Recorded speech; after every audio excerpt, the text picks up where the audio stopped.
नमस्कार दोस्तों, आज हम बात करने जा रहे हैं बुद्ध से बनने वाले पंच महापुरुष योग की, जिसको हम बोलते हैं भद्र योग। और ये जो भद्र योग होता है ये व्यक्ति को बहुत ज़्यादा इंटेलिजेंट बनाता है। और इंटेलिजेंट तो बनाएगा ही, ये व्यक्ति को बहुत अच्छा स्पीकर बनाएगा। लेकिन सबसे पहले आप मेरे चैनल को सब्सक्राइब करें और मेरे वीडियो को ज़्यादा से ज़्यादा शेयर करें। तो दोस्तों, भद्र योग का जो डेफिनेशन शास्त्रों में दिया गया है वो ये बोला कि बुद्ध केंद्र में बैठे, स्वराशि में बैठे या उच्च की राशि में बैठे तो भद्र योग का निर्माण होता है। और इसे पंच महापुरुष योग की श्रेणी में रख दिया। पंच महापुरुष योग मतलब ज्योतिष के 5 सबसे बड़े योग जो व्यक्ति को महापुरुष बनाने की सक्षमता रखते हैं। मतलब ऐसे योग जो महापुरुषों की कुंडली में पाए जाते हैं, जो आपको महापुरुष तक बना सकते हैं। और बुद्ध भगवान अगर ऐसा योग क्रिएट करें तो आप सोचिए कि उस व्यक्ति में कितनी इंटेलिजेंसी होगी। और डेफिनेशन क्या दिया कि केंद्र में बुद्ध भगवान हो, स्वराशि में हो, मिथुन राशि में, या उच्च की राशि जो उनकी कन्या राशि है, मूल त्रिकोण राशि जो कन्या राशि ही पड़ती है उसमें हो, तो भद्रा योग का निर्माण हो जाएगा। तो भद्रा योग का अगर निर्माण होगा तो उसके फल क्या बताए?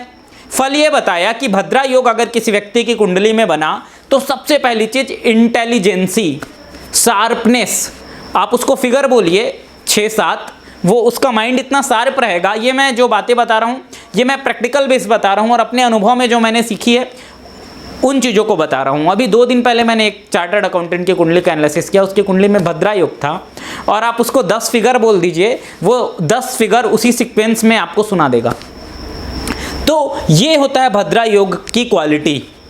मिथुन राशि में बुद्ध लग्न और नौमांस दोनों में लग्नेश बन के बैठे हुए थे। तो भद्रा योग इंटेलिजेंट बनाता है व्यक्तियों को, कवि बनाता है।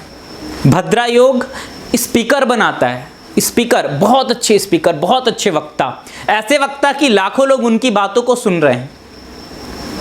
इसके बाद अगर आप देखें तो भद्र योग अगर बना तो भद्र योग आपको ऐसा बनाएगा कि आप अपने रिलेटिव्स की मदद करेंगे, आप अपने मित्रों में प्रिय होंगे, आप अपने मित्रों की हेल्प करेंगे, ठीक है, युवराज की तरह जीवन जिएंगे, कंफर्टेबिलिटी वाली लाइफ जिएंगे, ठीक है। तो भद्र योग जो है ये आपको वो सब कुछ देगा जो एक व्यक्ति को चाहिए। देखिए, इंटेलिजेंसी है ना, तो आप अपने जीवन में अपने आप आगे बढ़ जाएंगे। आपके पास साधन अगर कम भी हैं लेकिन आप बहुत इंटेलिजेंट हैं तो कम साधन में भी आप ग्रोथ प्राप्त कर पाएंगे। ऐसा योग है ये भद्रा योग।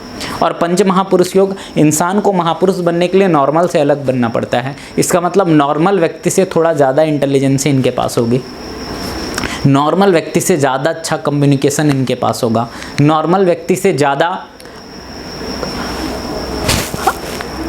स्पीकिंग क्वालिटी इनके पास होगी। चार्टर्ड अकाउंटेंट्स की कुंडली में आपको योग दिखेंगे, बड़े बड़े बिजनेस टाइकून की कुंडली में आपको योग दिखेंगे, बड़े बड़े एस्ट्रोलॉजर्स की कुंडली में भी आपको ये योग दिखेंगे। इंटेलिजेंसी, मैथ्स, अकाउंट्स, ये सारी चीज़ में एक्सपर्ट बनाएगा ये आपको, ये योग। बट ये योग आपको कहाँ तक पहुँचाएगा और किस भाव में बैठेगा तो कैसा रिजल्ट देगा, ये आपको एनालिसिस करना पड़ेगा और आपको सीखना पड़ेगा। क्योंकि भद्र योग आपको बहुत सारी कुंडली में मिल जाएंगे, बट हर कुंडली में वो उतना फल देंगे या नहीं, इसका एनालिसिस करना आपको खुद सीखना पड़ेगा। और आप कैसे सीखेंगे? तो इसके लिए बहुत सारे स्टेप्स हैं जिसको आपको ध्यान रखना है। सबसे पहले, किन लग्नों में ये योग बन रहे हैं? बुद्ध भगवान के लग्न में अगर बन रहे हैं, इसका मतलब मिथुन लग्न में बन रहे हैं, कन्या लग्न में बन रहे हैं, बहुत अच्छा योग हो गया ये। क्योंकि मिथुन और कन्या दोनों ही लग्न में ये योग, बुद्ध भगवान स्वयं लग्नेश हो जाएंगे। लग्नेश होने के कारण बहुत अच्छा परिणाम देंगे। आपका गुरु भगवान के लग्न में अगर बन जाए मीन लग्न में, तो आप मीन लग्न में ये भद्रा योग कब बन सकता है? चतुर्थ भाव में बन सकता है, अच्छा परिणाम देगा, बहुत अच्छा परिणाम देगा। धनु लग्न में 10वें भाव में बन जाएगा। तो आपको ये देखना पड़ेगा कि ये भद्र योग बना किन लग्नों में है।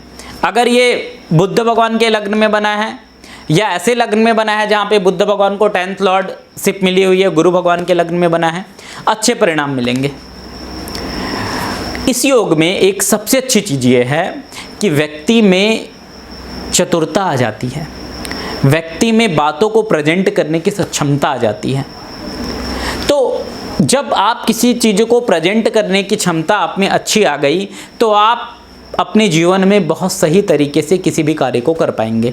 दोस्तों, लॉन्ग लाइफ प्रदान करता है, शास्त्रों में ये भी बोला गया है कि ये लॉन्ग लाइफ प्रदान करता है व्यक्ति को। यहाँ तक ये बोला गया कि सिंह के समान इसकी चेहरे होंगे और चेस्ट जो होगा वो चौड़ा होगा। ये मेरे वर्ड्स नहीं हैं, ये शास्त्रों के वर्ड्स हैं। मैंने तो प्रैक्टिकल बेस पे आपको बता दिया। चार्टर्ड अकाउंटेंट्स, बिजनेस टाइकून, ठीक है, अच्छे इंजीनियर्स, इनकी कुंडली में भी भद्रा योग पाया गया है, क्योंकि इंटेलिजेंसी बहुत मैटर करती है अच्छे इंजीनियर बनने के लिए। बहुत अच्छे MBA, IIT, IIM के जो बच्चे हैं उनमें भी आपको भद्रा योग मिलेगा। प्रैक्टिकल बेस्ड एस्ट्रोलॉजी में बना रहा हूँ। जजमेंट कैसे करेंगे? लग्न देखिए, लग्न के बाद सडबल में देखिए कि जिस भाव में भद्रा योग बना है उस भाव में सडबल में कितने बिंदु हैं।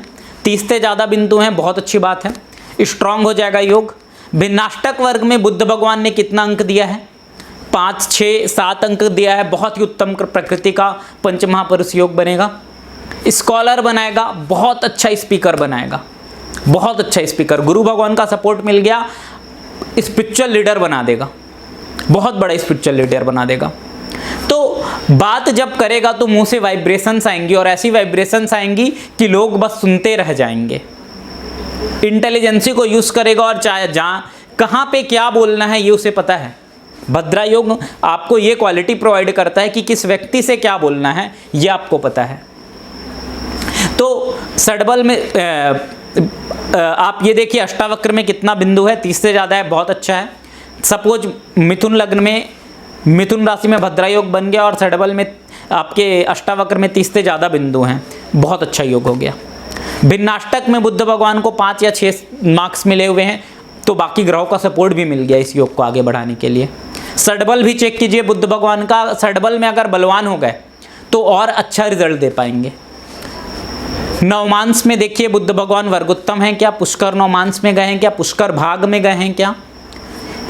स्वानवमांस में बैठे हैं।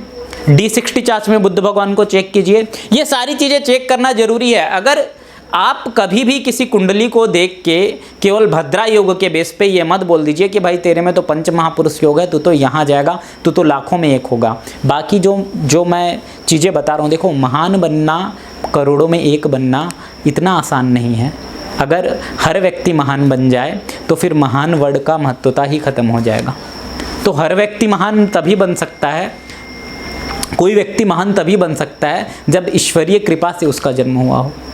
भगवान विष्णु की विशेष कृपा से इस योग का निर्माण होता है। आखिर बुद्ध के जो प्रभु हैं वो नारायण ही हैं। तो आपको ये समझना पड़ेगा कि उस योग में कितनी सक्षमता है, क्या वो वास्तव में इतना प्रबल है कि उस व्यक्ति को महान बना दे। और सबसे इम्पॉर्टेंट चीज़, क्या बुद्ध की दशा उस व्यक्ति को इस जीवन में युवावस्था में मिल रही है या वृद्धावस्था में मिल रही है। दशा मिलेगी, पूर्ण प्रभाव मिलेगा।